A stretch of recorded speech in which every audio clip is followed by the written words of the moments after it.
Welcome, everybody, to a full moon in Pisces water release ceremony.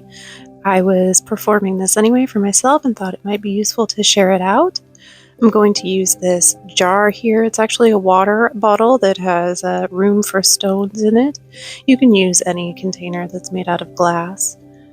It's got some sprigs of sage and some black and white sea salt from my altar put in there. I like to use the dark and light salt. It's kind of like my shadow side and my light side, so I'll put that in the container, like so.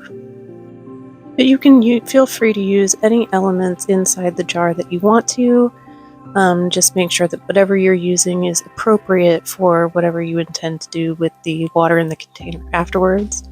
This is some water-soluble paper that I'm going to be using to write down my release prayer and my intentions for this full moon, along with some purified water. You can use holy water or tap water, however you prefer.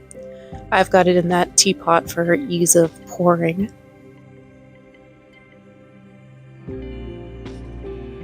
I'm going to go ahead and light some sage, do some smoke cleansing, both of the altar and of myself, in preparation and meditation to prepare what it is I want to write on the piece of paper.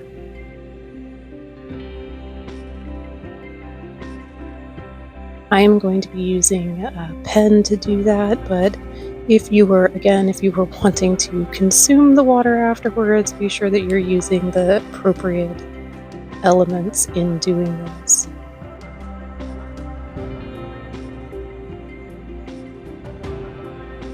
It's also good to keep in mind, if you're going to release the water afterwards into something that flows, to make sure it's appropriate.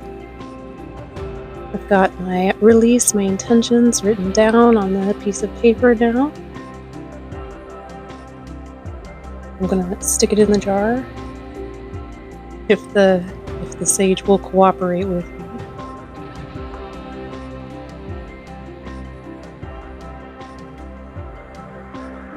And after really setting my intentions energetically, spending some time praying on it, I'm going to go ahead and add the water into the jar.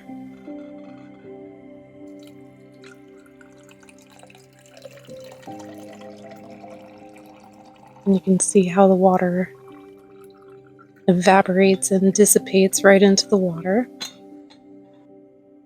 You can pick up water-soluble paper at pretty much any craft store or just on certain online retailers if you wish. And then I'm going to seal up the top of it and put that out in the full moon eclipse to purify overnight. Now when I'm finished with it, for me, I have a little fountain that I keep to pour the water into afterwards, and we will run that fountain until it fully evaporates all of the water and it's released. Keep it as a part of a flow. But if you wanted to release it into a stream or a body of water, like I said, just make sure that we're using appropriate elements in the ceremony in order to do that. Thank you so much for joining me. Thank you for allowing me to share some of my practices. Again, I am a sort of organic magic person. I'm not really trained in anything. These are just some of the things that I like to do, so I thought I would share that out. Thank you so much, and have a happy eclipse full moon.